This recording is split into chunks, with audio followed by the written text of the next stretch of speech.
감사합니다. 주님 안에서 사랑합니다.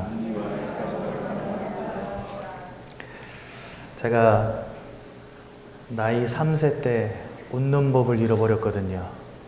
인생이 너무 고달파서. 그런데 지금은 이제 웃는 법을 다시 되찾았습니다. 복음이 너무 행복해서. 여러분 밖에 나가 보십시오. 한국 사람들 길 다닐 때 다 어떻게 하고 다니는지 아십니까? 화나 있어, 항상 얼굴이.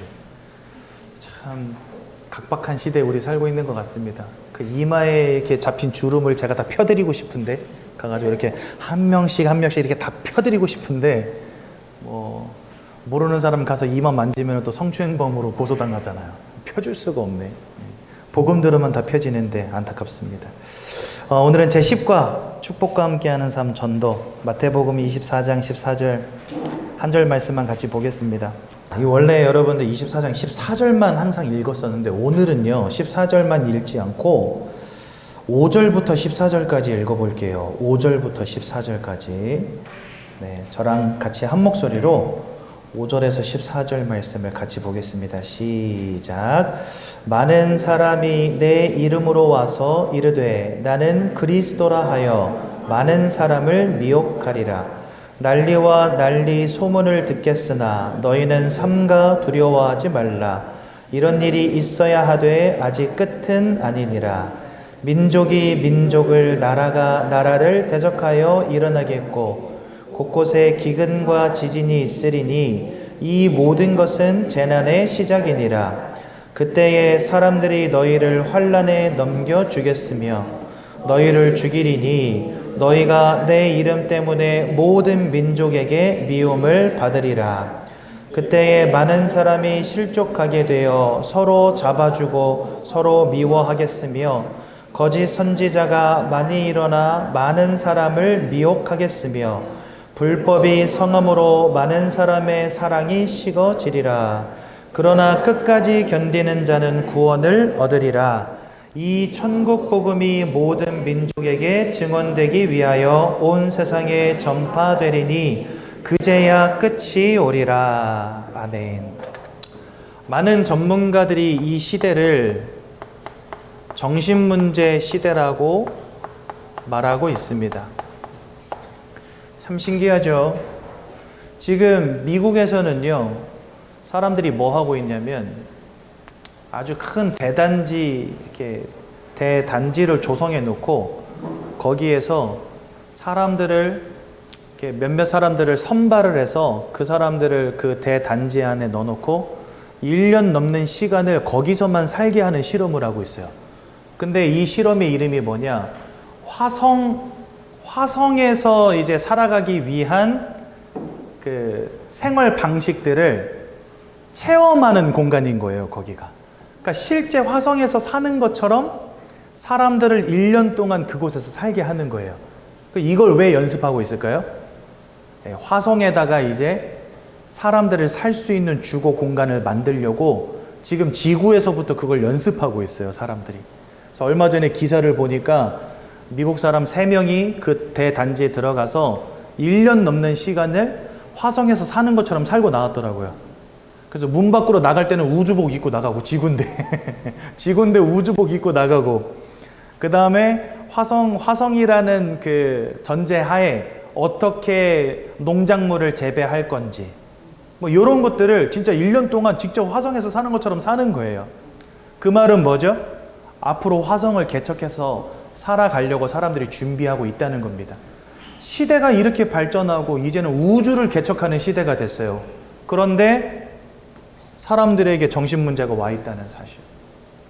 여러분, 이 시대에 너무나 많은 사람들이요, 외로움 속에 죽어가고 있는 거 아십니까?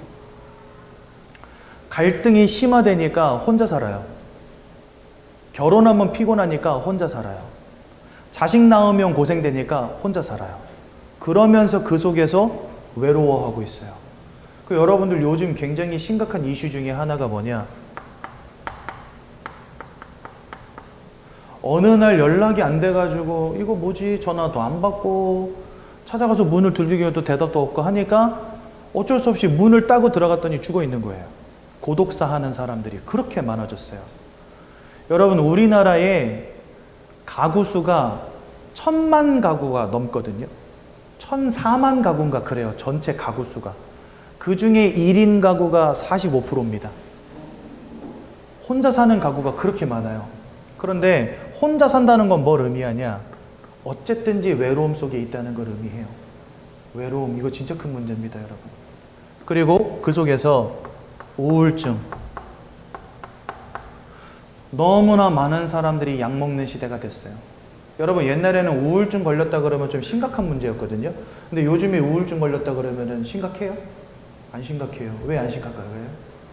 10명 중에 7, 8명이 우울증인데 뭐. 아, 나 요즘에 우울증 약 먹어. 그러면은, 아이고, 어떡해, 친구야. 내가 너 사랑하는 거 알지? 이래야 정상이잖아요. 근데 나 요즘 우울증 약 먹어. 그러면은 친구들이 다 뭐라 그래요? 너도 먹어? 너도 먹니? 나는 먹은 지 오래됐어. 우울증. 그렇죠? 요즘 여러분들 얼마나 많은 사람들이 악몽, 환청, 환상에 시달리는지 아십니까? 저는요, 깜짝 놀랐어요. 약 5년 전 통계인데요. 초등학생 아이들을 대상으로 설문조사를 한 게 있어요. 악몽이라든지 환청과 같은 이상한 일을 경험해 본 친구 있냐라고 물어봤는데 20%의 초등학생들이 경험해 봤다고 대답했어요. 심각한 문제입니다. 초등학생이 그 정도면은요, 포장하고 나 아무것도 안 겪는 것처럼, 아무 고통 없는 것처럼 포장하고 살아가는 성인들 굉장히 많다는 거예요. 애들은 순수하니까 다 말하거든요. 근데 어떤 사람이 지나다니면서 나 환청 들어 이런 거 말하겠어요? 사회생활하는 사람 말 안 하죠. 숨겨놓고 살아요. 그러니까 이게 또 속병이 돼. 마음의 병이 돼. 또 어디 가서 시원하게 말도 못하고, 병원 가서 말하면 허 해서 그렇다라 그러고, 그죠? 스트레스. 여러분, 이 스트레스라는 게요, 여러 가지가 있잖아요. 학업에서 오는 스트레스, 일에서 오는 스트레스, 갈등에서 오는 스트레스, 인간관계 속에서 오는 스트레스, 여러 가지 스트레스의 모양이 있잖아요. 근데 여러분, 그거 아십니까? 이게 자살하는 사람들의 자살 요인 1위인 거. 여러분, 스트레스가 자살 요인 1위입니다. 우리나라 OECD 국가 중에서 자살률 1위 국가인 거 아시죠? 근데 이 자살하는 사람들의 첫 번째 요인이 뭐냐? 스트레스. 경제적인 스트레스, 정서적인 스트레스, 갈등에서 오는 스트레스, 학업과 일에서 오는 스트레스. 이것 때문에 자살하는 시대가 됐다니까요.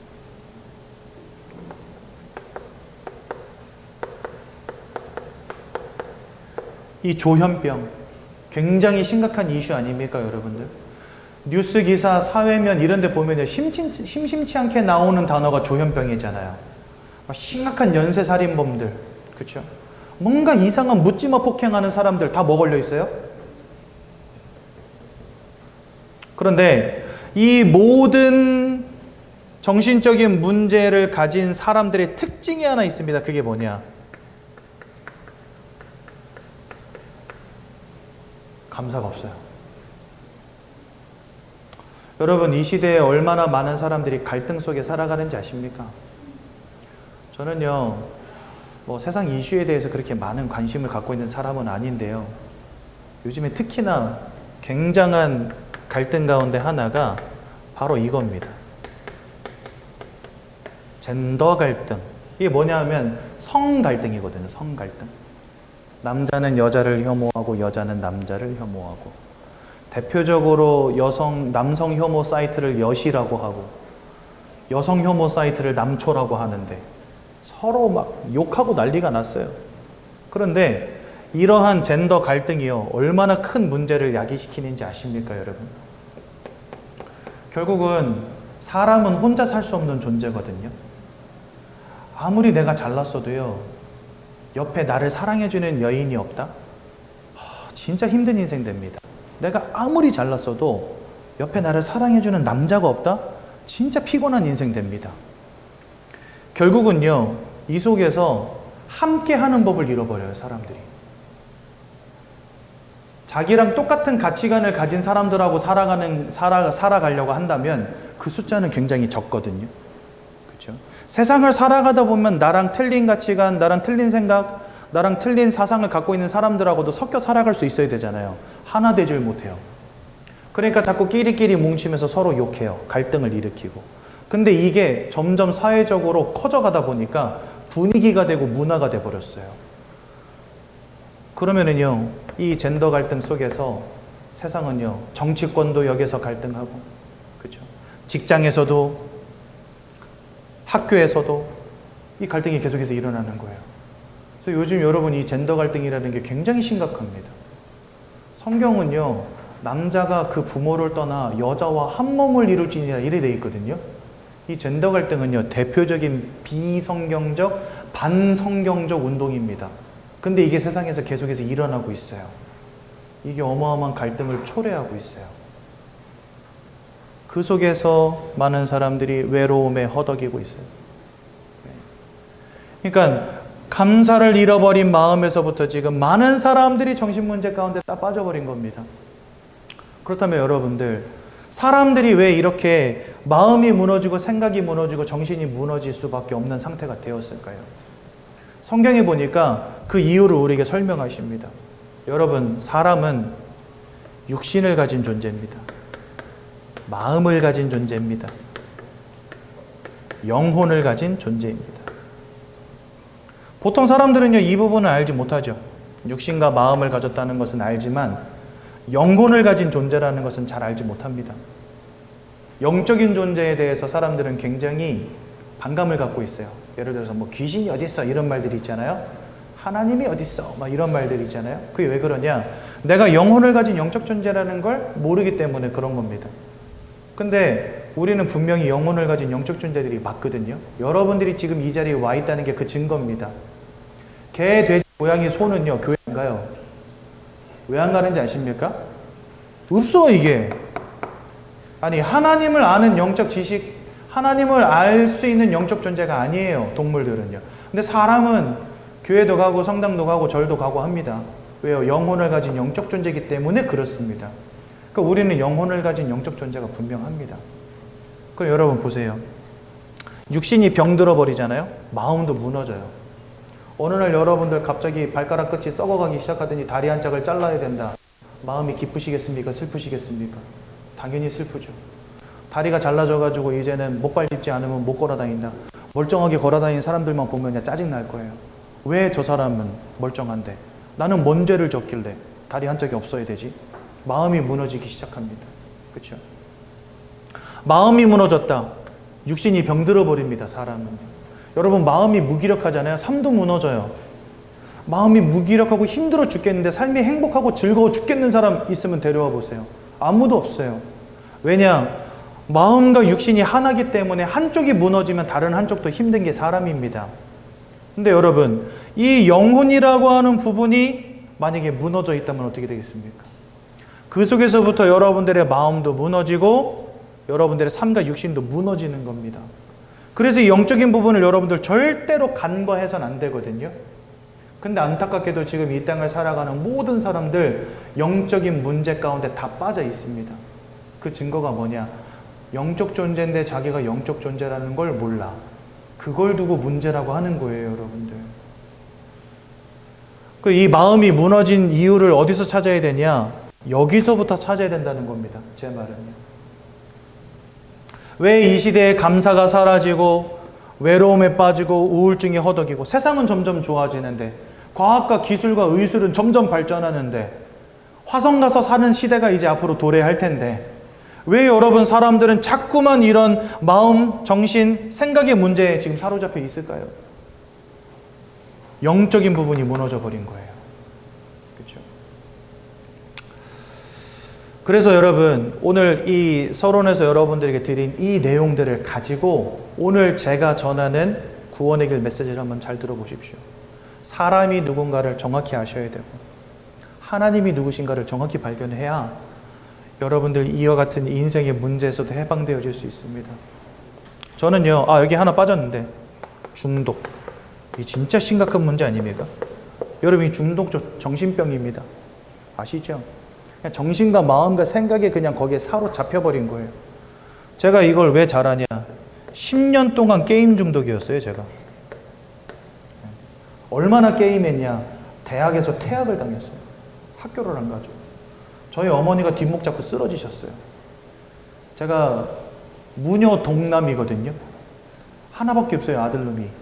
근데 하나밖에 없는 놈이 게임을 10년 동안, 죄송합니다, 세상말로 게임을 10년 동안 하다가 대학교에서 퇴학을 당했어요. 저희 어머니가 그날 뒷목 잡고 쓰러지셨어요. 이러시면서 니 때문에 못 살겠다 이러면서. 한마디로 저도 심각한 정신문제 속에 있었던 거죠. 여러분, 이 게임 중독 걸린 사람의 뇌가 누구의 뇌와 같냐? 마약 중독자하고 똑같아요. 여러분, 마약 한번 걸리면 끊기 힘들다 그러잖아요. 근데 이 게임 중독에 걸린 사람의 뇌가 마약 중독자의 뇌랑 똑같이 생겼어요. 흔히 이 뇌에서 전두엽이라는 곳을 가지고 과학자들이 연구를 하거든요.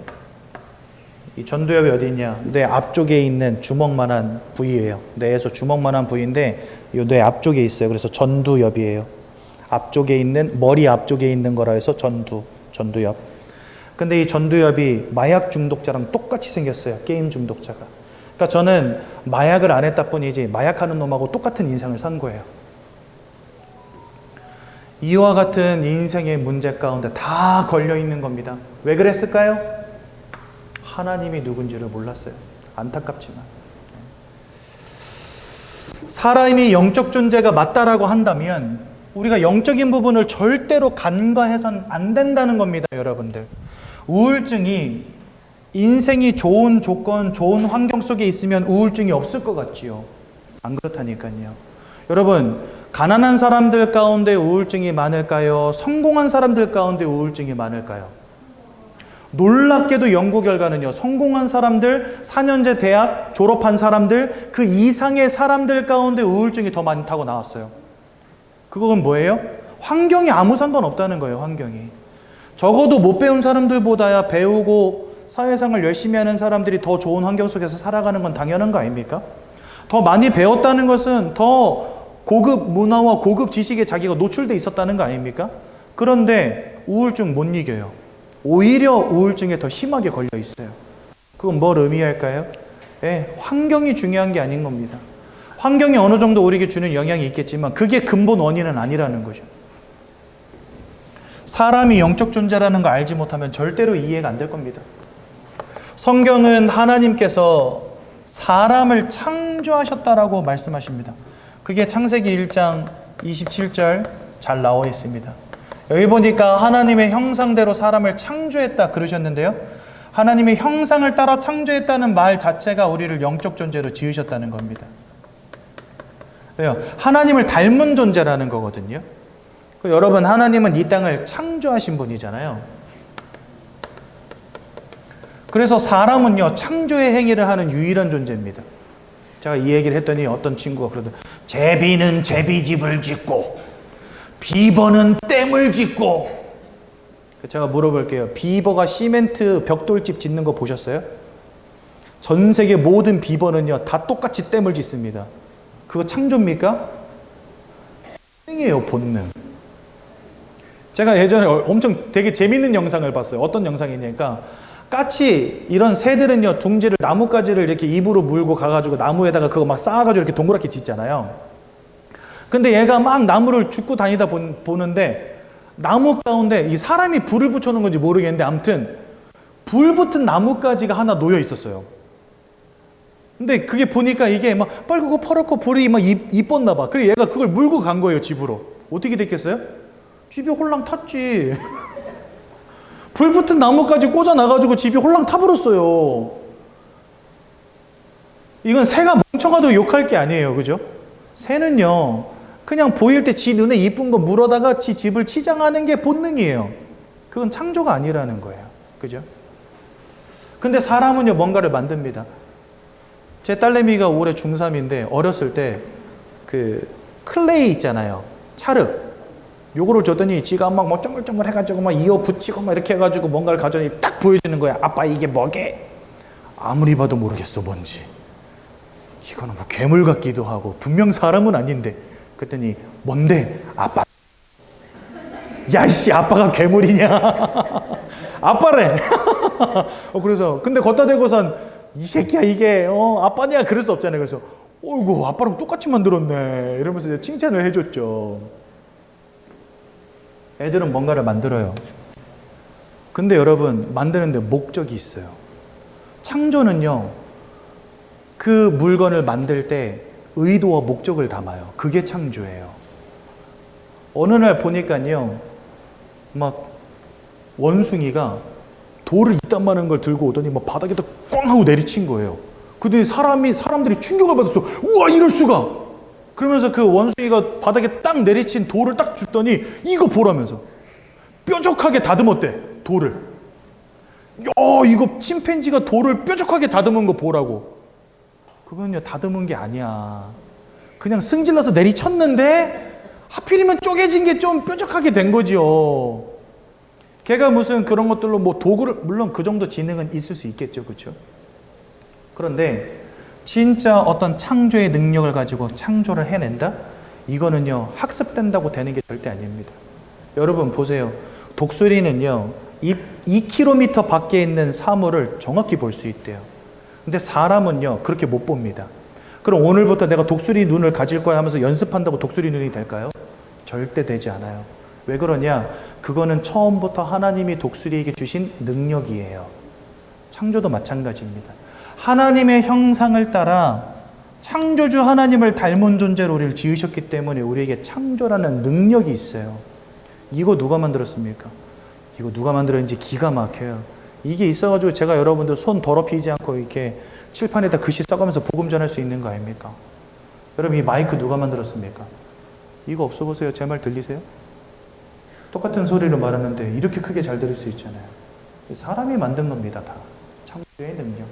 또 사람은 영이신 하나님을 닮았기 때문에 영적 행위를 합니다. 그렇죠? 사람은 분명히 하나님을 닮은 존재가 분명합니다. 그러면 왜 하나님이 이렇게 우리를 영적 존재로 지으셨냐 하는 거죠. 그 이유는 하나님이 영이시기 때문에 그렇습니다. 하나님이 영이시기에 영이신 하나님과 교제하고 하나님과 함께하는 축복, 하나님과 교제하는 축복 누리라고 우리를 특별히 영적 존재로 지으신 거예요. 그러니까 우리는 원래부터 하나님을 알고 하나님과 함께하는 영적인 축복 가운데 살아가도록 만들어진 존재라는 겁니다. 육신을 가졌기 때문에 밥도 먹어야 되고 마음을 가졌기 때문에 사랑도 해야 되겠지만 영혼을 가진 영적 존재이기 때문에 하나님과의 교제가 없으면 안 된다는 겁니다. 여러분 밥은 선택이 아니잖아요. 뭐 고기 육식을 하는 사람이든 혹은 채식을 하는 사람이든 어쨌든지 먹어야 살잖아요. 사람은요. 왜? 육신을 가졌기 때문에. 그러니까 이 밥은요 필수 불가결의 어떤 문제라는 겁니다. 마음도 마찬가지예요. 사람은 외로워서 혼자 못 살아요. 뭔가 사랑을 해야 되고 만족을 찾아가야 되고 뭔가 행복을 찾아가야지 살 수 있어요. 마음을 가진 존재이기 때문에. 마찬가지입니다. 영적 존재이기에 하나님과 함께하고 하나님과 교제하는 이 축복이 없이는 살아갈 수 없는 존재가 사람이라는 거예요. 그러니까 저와 여러분들은 원래부터가 하나님을 알고 하나님과 함께해야만 살 수 있는 존재라는 겁니다. 밥을 먹어야 살 수 있듯이 하나님을 잃어버리면 살 수 없는 존재라는 겁니다. 여러분 평생을 굶고 살 수 있습니까? 아무리 열심히 굶어도요 40일 넘기기가 쉽지 않아요. 만약에 2달 굶었다 죽어야 됩니다. 그렇죠? 하나님을 떠난 인생은 죽는 것과 마찬가지입니다. 그래서 하나님과 함께 하나님과 교제하며 살아가라고, 영이신 하나님을 알으라고 우리를 영적 행위를 하는 영적 존재로 지으신 겁니다. 그런데 어느 날 인생에 아주 중대한 근본적 문제가 벌어집니다. 어떤 문제냐? 내가 영적 존재라는 사실도 까먹게 만들어버린 문제. 하나님과 함께 되는 인생에 하나님을 잃어버린 문제가 벌어졌다는 거예요. 그래서 우리는 그것을 두고 영적 문제라고 합니다. 여러분 밥을 굶으면 사람들이 영양실조에 빠지죠. 사람이 마음에 큰 상처를 받으면 트라우마에 빠지죠. 그것을 마음의 문제라고 하고 영양실조는 질병이라고 하지 않습니까? 마찬가지입니다. 영적 존재인 사람이 하나님과 함께 되는데 그 하나님을 잃어버렸어요. 그걸 두고 영적 문제라고 하는 겁니다. 그럼 이 영적 문제는 누구로부터 촉발되었냐? 하나님을 대적한 존재가 있다라고 성경 말씀하세요. 그게 바로 사단입니다. 이 사단이 하나님이 지으신 첫사람 아담과 하와를 속여서 원죄를 짓게 만들었다라고 설명하시고, 그 결과로 우리가 하나님을 떠난 존재가 되었다고 성경 말씀하십니다. 뭐 사단이 누군지 원죄가 뭔지 여러분들 잘 모르셔도 상관없습니다. 그건 차차 배워가시면 되니까. 하지만 중요한 건 뭐냐? 영적 존재인 우리, 하나님과 함께 되는 존재인 우리가 하나님을 잃어버린 문제 가운데 빠졌다는 거예요. 그래서 이 시대를 살아가는 수많은 사람들은요, 내가 영적 존재라는 거 모르고 살아갑니다. 또 하나님이 계시다는 거 모르고 살아갑니다. 그리고 하나님을 대적한 존재 사단이 있다는 거 모릅니다. 사단을 따르는 졸개들, 귀신이 있다는 거 모릅니다. 영적인 거에 대해서 완전 무지, 완전 무감각해져 버렸어요. 그러니 우린 이걸 두고 영적 문제라 하는 겁니다. 그러니까 이 원죄 사건 때문에 이 땅을 살아가는 모든 사람들은 저 영적 문제에 다 걸리게 된 거예요. 하나님을 떠나버린 그 영적 문제 때문에 시작된 인생의 문제들이 있습니다. 첫 번째, 요한복음 8장 44절에 너희는 너희 아비 마귀에게서 났다. 여러분들의 엄마 아버지가 마귀라는 게 절대 아닙니다. 우리의 영적 신분을 이야기하는 겁니다. 여러분들의 신분 자체가 사탄 마귀에게 소속돼 있다는 거예요, 지금. 그래서 요한일서 3장 8절은 죄를 짓는 자마다 마귀에게 속하였다 이렇게 되어 있다니까요. 여러분들 성경이. 여러분 영어에 이거 뭐 어르신들은 잘 모르시겠지만 우리 젊은 사람들은 아시겠죠. 영어에 보면 belong이라는 단어가 있어요. 이 belong이 무슨 뜻이냐? 누군가에게 소속되어 있다 이런 뜻입니다. 그런데 이 두 구절 다 belong이 쓰였어요. 우리는 사탄에게 belong했다 이렇게 돼 있어요. 죄를 짓는 자마다 사탄에게 belong하고 있다라고 두 절 다 돼 있어요. 그 말은 뭐죠? 우리가 사탄에게 소속되어 있다는 겁니다. 지금 이전에는 하나님을 알고 하나님과 함께하고 하나님과 교제하는 존재였는데 이제는 사탄 마귀에게 속한 자가 되었다는 겁니다. 그런데 이 사탄 마귀를 요한복음 8장 44절에는 거짓말장이요 살인마라고 돼 있어요. 요한복음 10장 10절에는 도적이라고 말씀해 놓으셨어요. 계시록 12장 9절에는 천하를 꿰는 자라고 되어 있어요. 고린도후서 11장 14절에는 광명의 천사처럼 가장하는 자다 이렇게 되어 있어요. 여러분 가장하는 게 뭡니까? 예쁘게 꾸민다는 거예요. 옷을 입고 그 다음에 가면을 쓰고 그걸 가장한다 해요. 그러니까 이 녀석은 가면을 쓴 존재예요.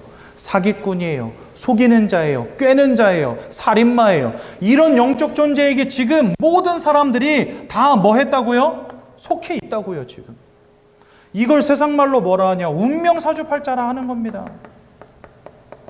왜 사람들이 인생을 열심히 살지만 최선을 다하지만 그 마음이 평안함을 얻지 못하고 원치 않는 우울증, 조울증과 같은 마음의 문제, 생각의 문제에 빠지는지 아십니까? 여러분들의 인생을 쥐고 흔들고 문제 가운데 불행 가운데 빠치는 이 사탄이라고 하는 영적 존재가 있다는 거예요. 근데 우리가 지금까지 그거 알지 못한 채 살아온 겁니다. 돈 많이 버는 줄로 여기고 돈 많이 벌면 되는 줄로 여기고 공부 열심히 해서 성공하면 되는 줄로 여기고 최선을 다해서 열심히 살아왔지만 인생이 안 되는 거예요. 이게 이 영적 존재가 있으면 우리가 알지 못한 거죠.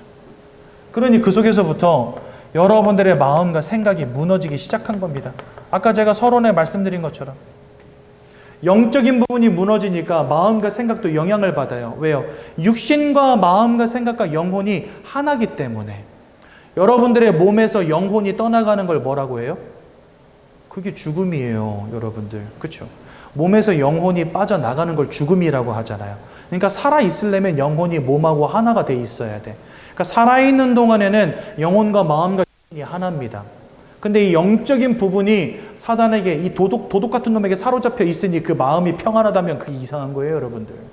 돈이 아무리 많아도 성공해도 마음이 편치가 않은 겁니다. 저 강남에 사는 아줌마들 정신과 약 맞고 있습니다, 지금. 남편이 돈을 그렇게 많이 벌어다 주는데. 그죠? 정신과 약 먹고 있어요.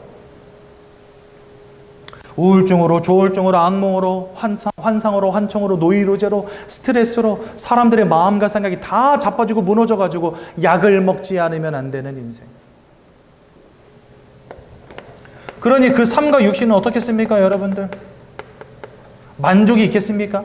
평안함이 있겠습니까? 기쁨이 있겠습니까? 그 삶이 즐겁겠습니까? 인생은 무너질 수밖에 없고 감사를 잃어버리고 뭘 해도 만족이 안 되니까 여기 가서 방황하고 저기 가서 방황하고 역마살 꼈다고 하잖아요. 뭔가 정착을 못하고 계속 휘둘러 다니는 인생. 그렇죠? 원치 않는 사건에 빠지고 문제에 빠지고 질병의 문제에 사로잡히고 여러분 너무나 많은 사람들이 갈등 속에 있어요. 지금요. 다 분열되고 있습니다. 가정도 깨지고 인간관계도 깨지고 부모와 자녀 사이가 깨지고 형제 사이가 깨지고 삶이요 만족이 없고 기쁨이 없는 거 있죠. 그러니 뭐 할 수밖에 없습니까? 부어라 마셔라 에헤라 디야 즐겨라 인생은 즐기는 거다 제가 건배사 하겠습니다 이러면서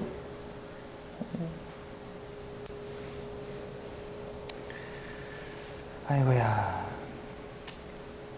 마약에 취하고 진짜 만족이 없는 인생. 그러니 사람들 뭐 하며 살아갑니까? 인생에 기쁨이 없고 행복이 없고 늘 근심과 걱정과 두려움 속에 있으니 뭐라도 해야 될 것 같은 거예요.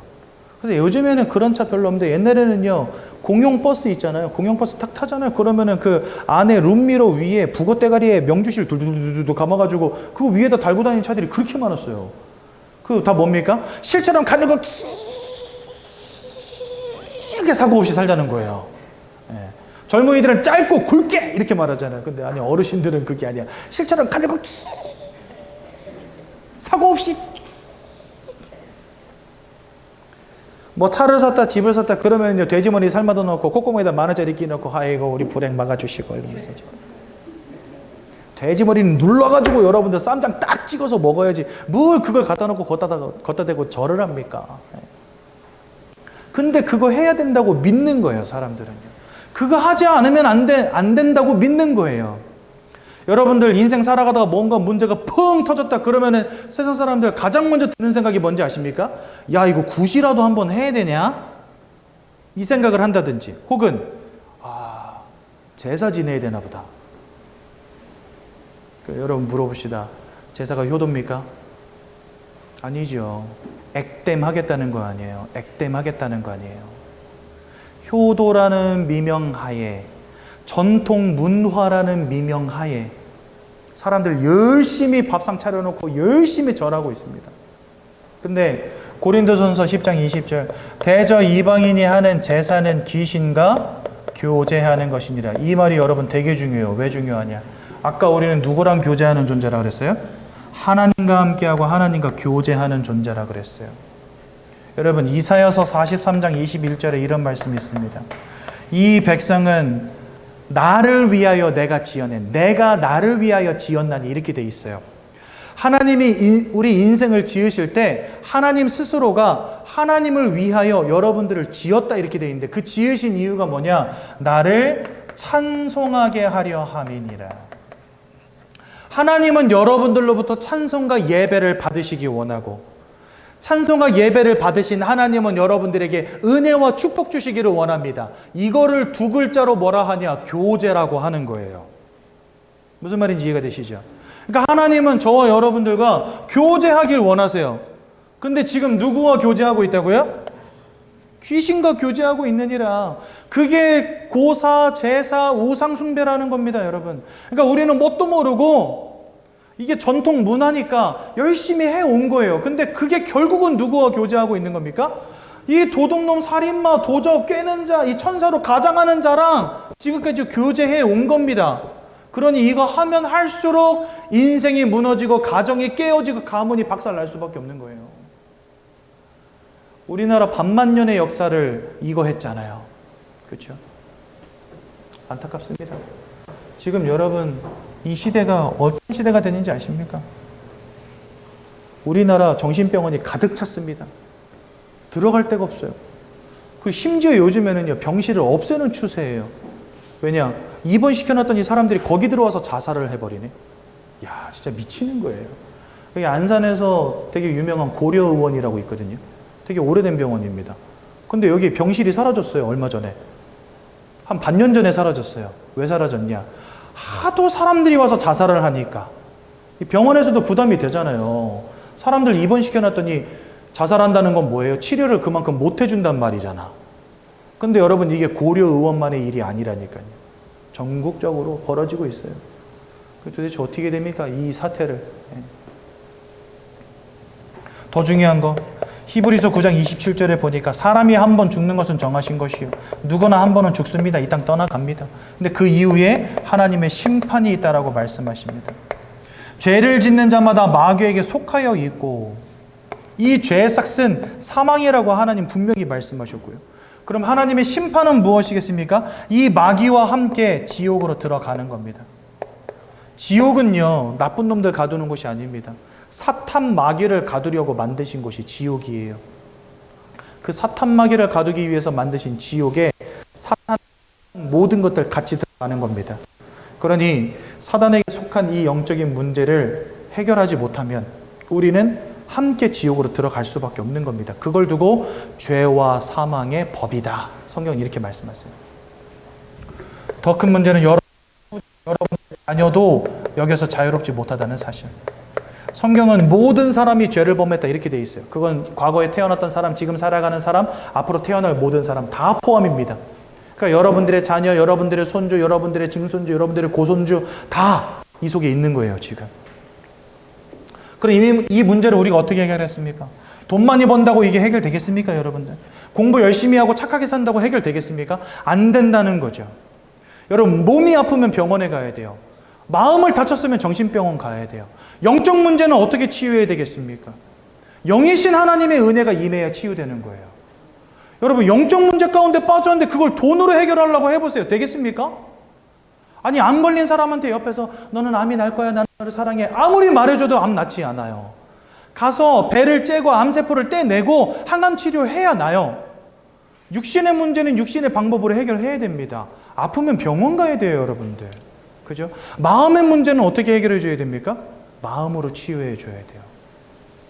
그죠? 그러면 영적인 문제는 영이신 하나님의 은혜와 말씀이 임해야 끝나는 겁니다. 근데 세상은 이걸 몰라. 아, 예수 믿으면 돈이 나오냐, 쌀이 돈이 나오는 게 문제가 아니라니까. 지금 구원과 천국이 주어진다니까.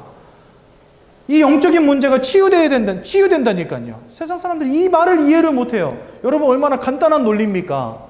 육신의 문제는 육신의 방법으로, 마음의 문제는 마음의 방법으로, 영적인 문제는 영적인 방법으로 치유해야 된다는 겁니다. 그죠? 그래서 하나님께서 우리에게 길로서 열어주신 영적 방법이 누구냐? 그게 바로 예수님이십니다. 예수님 이 땅에 오셔서 세 가지 아주 중요한 일을 하셨습니다. 요한일서 3장 8절에 보니까 죄를 짓는 자마다 마귀에게 속하였다. 다 마귀에게 속해 있습니다. 그러나 하나님의 아들 예수가 나타나신 이유는 이 마귀가 하는 모든 일을 멸하기 위함이니라. 그래서 예수님은 사탄 마귀의 권세를 끝내신 유일한 참 왕이 되십니다. 로마서 8장 1절에서 2절에 보니까 예수 그리스도 안에 있는 자는 결코 정죄함이 없나니, 우리 다 원죄라고 하는 죄악의 문제에 사로잡혀 있는데 이제 더 이상 죄인이 아니랍니다. 성경은 그렇게 우리에게 선포하셨어요. 왜요? 예수 안에 있는 생명의 성령, 죄와 사망의 법에서 너희를 해방하였기 때문이다. 그래서 예수님은 우리의 모든 죄악의 문제를 끝내신 참 제사장이 되십니다.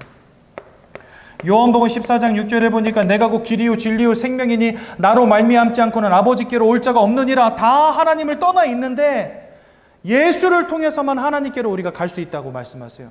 그래서 예수님은 하나님을 만나는 참 선지자가 되십니다. 이 예수님께서 2000년 전에 사람의 몸을 입고 이 땅에 오십니다. 요한복음 1장 14절에 보니까 말씀이 육신이 되어 우리 가운데 거하신다 이렇게 되어 있어요. 말씀은 곧 하나님이시니라 이렇게 말씀하시는데 하나님이 육신을 입고 이 땅에 오셨다는 겁니다. 그게 누구예요? 네, 그게 바로 예수님. 하나님이신 예수님이 육신을 입고 이 땅에 오신 겁니다. 뭐 하기 위해서요?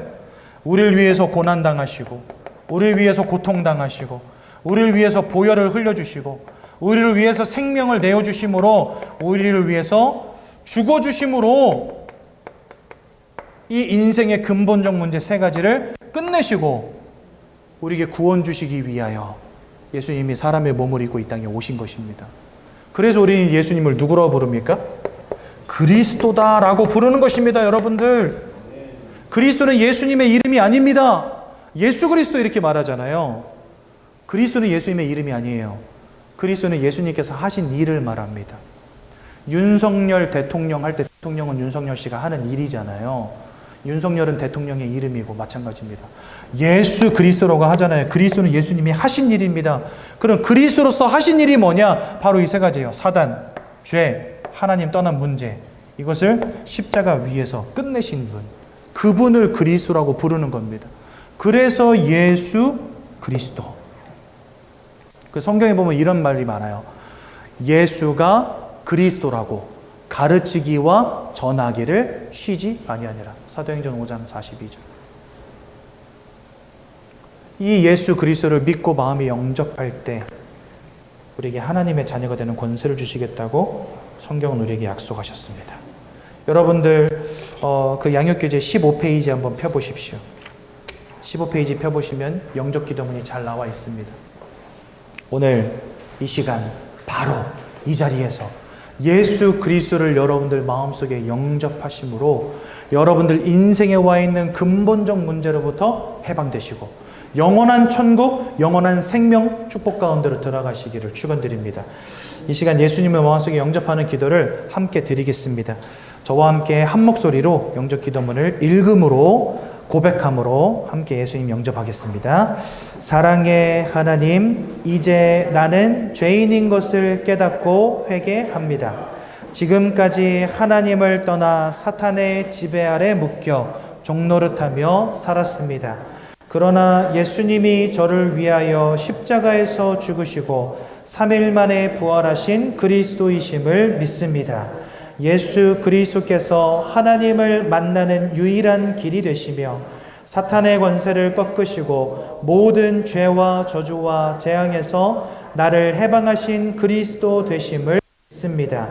지금 이 순간 내 마음의 문을 열고 예수님을 나의 구주로 나의 주인으로 내 마음에 영접합니다. 나를 구원해 주심을 감사드립니다. 앞으로 하나님의 말씀과 뜻대로 살겠습니다. 지금부터 일평생을 세밀히 인도해 주옵소서. 예수 그리스도 이름으로 기도합니다. 아멘. 네, 여러분들 축하드립니다. 하나님의 자녀 되심을. 우리 10과 내용 살짝 보겠습니다. 간단하게 읽을게요. 자, 축복과 함께하는 삶 전도입니다. 여러분들은 새 가족인데 목사님 왜 전도에 대해서 말씀하세요? 저는 아직 전도가 부담돼요. 이렇게 말씀하실 수 있죠. 근데 전도에 대해서 말씀드린 이유가 뭐냐? 하나님이 여러분들을 부르신 이유는 두 가지입니다. 첫 번째는 주 예수를 믿어 구원 얻게 하시려고. 두 번째는 그런 여러분들을 통해서 이 구원이 전달되게 하시려고. 이 두 가지 목적 속에서 여러분들을 부르셨습니다. 그래서 신앙생활은요. 나에게 구원 주신 그리스도를 바로 아는 것, 이게 굉장히 중요하고요. 그 다음에 하나님이 나를 부르신 이유를 발견하는 것, 이게 굉장히 중요합니다. 이 두 가지를 두고 신앙생활의 첫 단추라고 저는 말합니다. 여러분, 첫 단추를 잘 꿰야 옷이 삐뚤어지지가 않지요. 첫 단추 이상하게 끼면 나중에 어떻게 됩니까? 볼품없이 옷이 삐뚤어지죠. 그럼 여러분, 요거 옷 삐뚤어진 거 다시 하려면 어떻게 해야 돼요? 단추를 다 풀어야 돼요. 하나만 풀어가지고는 안 돼. 그래서 첫 단추를 제대로 안 끼면은요, 망해요. 많은 사람들이 신앙생활을 시작할 때 첫 단추를 잘못 낍니다. 구원까지는 맞아. 근데 이 2번에서 헷갈려요. 2번에서는요, 구원을 전달하는 게 목적되지 않고 그때부터 뭐가 목적이 되냐? 이게 목적이 돼요. 하나님 나 구원 받았으니까 복 주세요. 이게 주여 믿습니다. 주님 아시죠? 지금 당장 5천만 원 필요한 거 아시지요? 우리 아버지 아프세요? 하나님 아시지요? 온통 신앙생활의 목적이 뭐냐? 복. 그래서 여러분들 이걸 기복신앙이라고 하거든요. 네. 많은 성도들이 기복신앙에 빠져 있습니다. 왜 그런지 아십니까? 첫 단추가 어디로 가버렸어? 엉뚱한 데다 끼워버렸어요. 복은 하나님의 시간표 따라 하나님의 의지를 따라 주시는 겁니다. 여러분들이 백날 목이 부러져라 구해도요, 하나님 주실 마음 없으면 주시지 않아요. 그런데 내가 구하지 않아도 하나님이 필요하면 여러분들에게 따박따박 주십니다. 복은 구하는 것이 아닙니다. 하나님이 그저 우리에게 채우시는 겁니다. 그래서 여러분들 마태복음 6장 33절 뭐라 그래요? 너희는 먼저 그의 나라와 그의 의를 구하라. 그리하면 이 모든 것을 너희에게 뭐 하시리라? 주시리라도 아니에요. 더하시리라. 더하신다는 건 뭐예요? 여러분들 위에다가 살포시 얹어 주신다는 거예요. 복은 하나님이 여러분들 위에다가 살포시 얹어 주시는 것이지 내가 한다고 주시는 게 아니라고. 근데 많은 사람들이 신앙의 첫 단추를 잘못 꼈어요. 이 2번은 복이 아니라 뭐라고요? 네, 하나님의 구원과 하나님의 소원, 이것과 맞닿아 있어야 된다는 겁니다. 여러분들이 신앙생활이. 그게 바로 전도. 잠깐만 하겠다 그랬는데 벌써 4분 지나면 빨리 가겠습니다. 하나님의 유일한 소원, 디모데전서 2장 4절에 보니까 모든 사람이 구원받으며 진리를 깨닫게 원하십니다. 이게 하나님 소원입니다. 여러분들 인생을 통해 하나님 소원 이루시기 바랍니다. 마가복음 3장 13절 15절 우리를 부르신 이유가 전도다. 나아가 전도도 하며 이렇게 돼 있어요. 하나님이 우리를 부르신 이유, 원하시는 자들을 부르셨다 그랬을 때 우리와 함께하며 나아가 전도도 하며 귀신을 내쫓는 권세를 주기 위함이다. 마가복음 3장 말씀하십니다. 그래서 모든 민족 가운데로 가라고 마태복음 28장 18절에서 20절 말씀하세요. 너희는 가서 모든 족속으로 제자를 삼아라. 하나님의 소원입니다. 그리고 오늘 읽은 성경 본문 24장 14절 이 천국 복음이 모든 민족에게 증언되기 위하여 온 세상에 전파되리니 그제야 끝이 오리라. 하나님의 소원은 전도와 세계복음화라는 겁니다. 그러면 왜 전도입니까? 고린도전서 1장 21절 자기 지혜로 하나님 알지 못해요. 여러분들 스스로 알지 못하기 때문에 지금 여기 와서 저한테 배우고 있는 거예요. 그럼 저는 스스로 알았을까요? 아니요. 저도 교회 다니면서 신학교에서 공부하면서 하나님의 말씀을 배웠어요. 배우고 가르치고 배우고 가르치고 구원의 축복 가운데로 들어가고 그 구원을 전달하고 이게 신앙생활인 것입니다. 호세아서 4장 6절은 하나님을 아는 지식이 없으므로 내 백성이 망한다. 그러니까 이 땅이 망하는 이유를 하나님 알지 못해서라고 말씀하시고 오직 예수 외에는 구원자가 없다고 사도행전 4장 12절 말씀하시죠. 천하 사람 중에 구원 얻을 만한 다른 이름을 주신 일이 없다. 그러므로 구원받을 유일한 이름 대신 그리스도 예수를 알려줘야 되는 겁니다. 또한 요한복음 5장 24절 사망에서 생명으로 옮겨지는 유일한 이름이 예수 그리스도. 그러니 알려주어야죠. 그러므로 전도는 하나님의 최고 관심, 최고 기쁨, 최고의 사역이다. 그러니 이 전도하는 개인과 가정과 가문과 후대를 하나님이 축복할까요? 안 하실까요? 하실 수밖에. 복을 살포시 더하시리라. 하나님의 소원을 따라 하나님의 소원을 이루는 자의 인생, 하나님이 모든 복을 그 위에 살포시 얹어 주십니다. 어느 날 정신 차려 보니까 어마어마한 복이 와 있네. 달라고 구하지 않아도 주시는 은혜가 있다니까요. 언제? 하나님의 소원을 발견할 때. 새 가족이기 때문에 더 잘 아셔야 됩니다. 아, 나는 전도하라고 부름받은 사람이구나. 이렇게 결론 내리시면 돼요. 그죠? 결론, 참된 성공의 시작은 하나님의 소원을 아는 겁니다.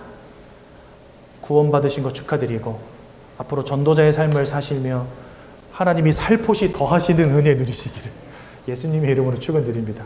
제가 한번 기도하고 말씀 마치겠습니다. 사랑의 하나님 은혜 감사합니다. 하나님께서 주시는 이 영적인 놀라운 축복과 은혜 가운데 구원의 비밀이 무엇인지 깨닫게 하시고 하나님의 소원이 전도가 무엇인지 깨닫게 하시니 너무나 감사를 드립니다. 첫 단추를 잘 꿰게 하시고 일평생 응답받는 주의 백성들 되도록 역사하여 주옵소서. 예수님 이름으로 기도드렸습니다. 아멘.